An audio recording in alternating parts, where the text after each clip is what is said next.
This is a laptop. It is 3 years old and it's awful slow. I'm going to show you how for 25 bucks you can make it work much better. Let's get started. Welcome to Ron Knows Stuff! This laptop has a mechanical hard drive similar to that one. Mechanical means it has an actual hard disk, just like that one, inside this drive. I'm going to replace it with a Kingston solid state drive, and that's going to make it move a lot faster, up to 10 times faster. But first, we're going to back up the hard drive on an external hard drive, which is what I've got here. I do this every 6 months, and then I throw it in the safe deposit box so it's safe. Sometimes laptops have panels that you can simply unscrew to get quick access to the RAM or to the hard drive. This one doesn't, so we're going to have to take it apart. I'm paying close attention to the size of the screws, and they're all the same size except for up front here, so I'm going to keep those isolated so I remember that those are a smaller size. Once done, just pop off the back, and here you'll see that the hard drive is right there. That's the battery hard drive, and that's the RAM over there in the green, and then that's the processor up there. So first we're going to take off the power, which is the battery. We don't want to be able to run any juice through. I touch the ground every now and again just to make sure there's no static charge being built up, because you do not want to static charge the board. That's bad. So here I'm removing the hard drive and unscrewing the carrier. And then we're going to size check to make sure that the new solid state drive fits in where the old mechanical hard drive does. And it does. So we're just going to see there, it matches right up beautifully. So we're just going to screw that in.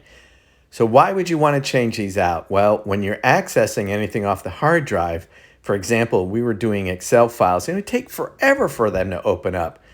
Once this process was done, man, you click on it and it opened right up. So Kingston tells you it's 10 times faster. I kind of believe them in that. So here I'm making sure it mounts right in, and I'm just tacking a little bit of the screws just to make sure it stays in place. And again, if you've noticed or haven't noticed, I touch the grounding spots just to make sure that I'm not doing any static charge. Okay, now that everything's pretty well where it should be, we're going to get the battery connected. That orange thingy, that's I'm pushing in the cables with that. That is a automotive trim tool, and they're real cheap. You can get them anywhere. Speaking of cheap, this hard drive is 480 gigabytes. The one that came with it was 500. It's $25. So that was a good deal. And now I'm just snapping everything back together. Give it a nice little tap, tap, tap, just to make sure it all seats properly. Now I'm putting the screws back in, putting the short ones in first so I don't forget. Then I'll go around and put in the other ones, and I'll backtrack every now and again just to make sure all the screws are nice and tight. I'm keeping handy my portable hard drive. You see that up in the top right. And this way I can back up just in case I have an issue. Fortunately for me, I didn't. What we're going to do is clone the hard drive. So once there is the original hard drive that was in there. I've got that little cable. That's also pretty cheap. Once you plug it in, it'll tell you what you want to boot from. So you tell it to boot from that external drive. And I'm just going to have it do some automatic repairing just to get rid of some extra garbage that might be there. And that's what you see me doing here. I'm selecting options that will help me reset the PC, but it'll keep my files. So it just gets rid of junk that shouldn't be there. And once it's done with that, I'm going to have to format the hard drive that I installed. So it's doing a little stuff. Now I've gone into Disk Manager, and I've pulled up and I've found the other drive in there, and then I just formatted it. I forgot what style I did, but there's two styles, and you just select the one that's easier or the one that you prefer, which is what I did. And again, there's a lot of Google information that you can find out how to access the Disk Manager and do the same things I did. Now you can see the two drives are there. That external drive that was the internal drive, and now the internal drive.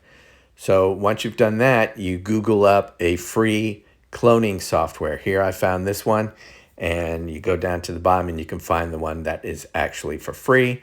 You click on that, you put in your email address, they'll send you a zip file. You download the zip file. I save it to the desktop so it's easier for me to get rid of later on. And then you simply clone this drive that you did have into the drive that you just installed.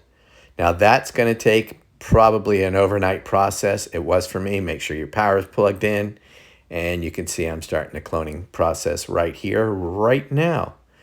And it just went on for quite some time. Once it finished, which it'll tell me there in a second that it finished, you power down. There we go. And then once you've powered down, you unplug the old external hard drive, and now your laptop is going to be so much faster. If for any reason you have any issues, you've already done your backup. So I hope you like this video, subscribe, share, leave any comments. I'm happy to answer any questions you have. But as you can see, my computer's working great. Yay!